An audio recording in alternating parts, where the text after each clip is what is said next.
शामली जनपद की कलेक्ट्रेट में आज नियुक्ति पत्र वितरण कार्यक्रम किया गया, जिसमें पूरे प्रदेश में कई हजार नियुक्ति पत्र वितरण किए गए।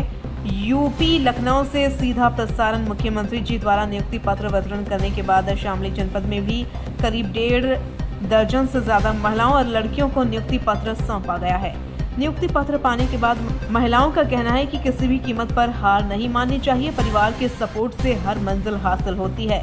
आपको बता दें, जनपद की कलेक्ट्रेट में आज मुख्य सेविकाओं की नियुक्ति पत्र वितरण करने का कार्यक्रम किया गया है, जहां जिलाधिकारी अरविंद कुमार के नेतृत्व में कार्यक्रम का आयोजन किया गया, जिसमें प्रदेश क्षेत्रीय अध्यक्ष मोहित बेनीवाल आदि भाजपा नेता, एमएलसी वीरेंद्र सिंह, सदर विधायक प्रशांत चौधरी, थाना भवन विधायक अशरफ अली आदि मौजूद रहे। वहीं इस कार्यक्रम में सबसे पहले सभी नियुक्ति पत्र पाने वाली महिलाओं और लड़कियों को मुख्यमंत्री का सीधा प्रसारण लखनऊ का दिखाया गया या मुख्यमंत्री जी ने नियुक्ति पत्र वितरण किया।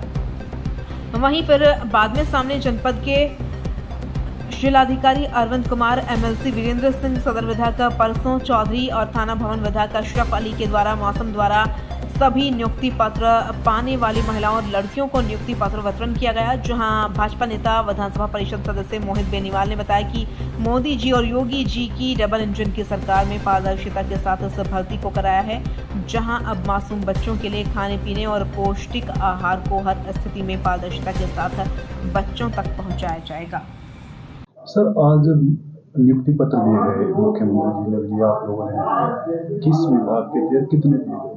ये महिला बाल विकास विभाग की ओर से प्रत्येक 25 आंगनबाड़ी केंद्रों पर एक मुख्य सेविका तैनात किए जाने हेतु आज नियुक्ति पत्र पूरे प्रदेश के अंदर प्रदान किए गए। माननीय मुख्यमंत्री आदरणीय योगी आदित्यनाथ जी के नेतृत्व में ये उत्तर प्रदेश में पहले की सरकारों में क्या होता था कि नियुक्तियां पहले ही तय हो जाती थी, लेकिन गुण और दोष के आधार पर निर्णय नहीं होते थे। युवाओं को, महिलाओं को, इनको रोजगार के अवसर प्राप्त नहीं होते थे। उसको बदलते हुए एक बीमारू राज्य जो उत्तर प्रदेश, जिसको पूर्व की सरकारों ने बीमारू राज्य के रूप में उत्तर प्रदेश को पहचान बना दी थी, उसको बदलते हुए अब गुण और दोष के आधार पर युवाओं को, महिलाओं को रोजगार देने का काम हो रहा है।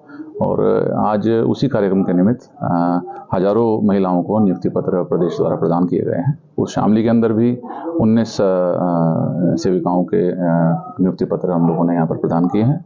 और एक ये बदलते हुए उत्तर प्रदेश की पहचान आज ये जो नियुक्तियाँ हो रही हैं, जो मेरिट के आधार पर हो रही हैं और लोगों के टैलेंट और स्किल के आधार पर हो रही हैं, तो ये एक नई शुरुआत उत्तर प्रदेश में इस योजना के माध्यम से हम आगे बढ़ेंगे। हर 25 आंगनबाड़ी केंद्रों के ऊपर एक मुख्य सेविका की नियुक्ति हुई है और निश्चित तौर पर वो महिलाओं और बच्चों के उज्जवल भविष्य के लिए, उनके अच्छे स्वास्थ्य के लिए वो लोग काम करेंगे। ऐसी शुभकामनाएं उनके लिए। सर, क्या मानते हैं कि जिस तरीके से पहले आंगनबाड़ियों में कुछ भ्रष्टाचार की चीजें या फिर बच्चों का जो था सत्तू वगैरह, उसको बेचने की चीजें सामने आएगी, इस पर कैसे? जब स्किल के आधार पर और टैलेंट के आधार पर निर्णय नहीं होंगे और जब नियुक्तियों में भी भ्रष्टाचार अगर सरकार द्वारा होगा तो उसका परिणाम उसी प्रकार से फिर आगे देखने को मिलता है। अब जब चयनित महिलाएं वो एक मेरिट के आधार पर चयन होकर आती है तो वो काम भी अच्छा करती हैं। उनके मन में भाव रहता है कि हम बच्चों को अच्छा पुष्टाहार और उनके न्यूट्रिशियस फूड उनको प्राप्त हो, महिलाओं के उज्जवल भविष्य के लिए वो लोग काम करें।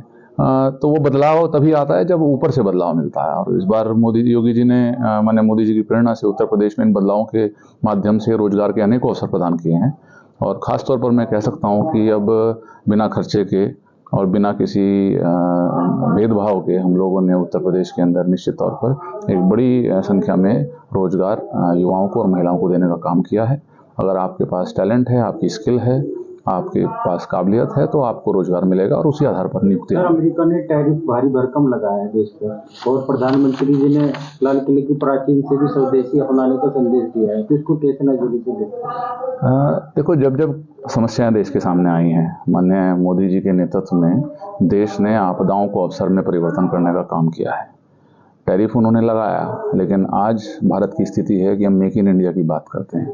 हम लोग स्वदेशी की ओर बढ़े हैं और हमारा उत्पादन हमारे देश के अंदर जो देश के युवाओं, महिलाओं और देश के किसानों के पसीने से जो उत्पादन होगा, वो देश के अंदर अगर उसकी खपत बढ़ेगी तो निश्चित तौर पर हमारी आर्थिक प्रगति को कोई रोक नहीं पाएगा।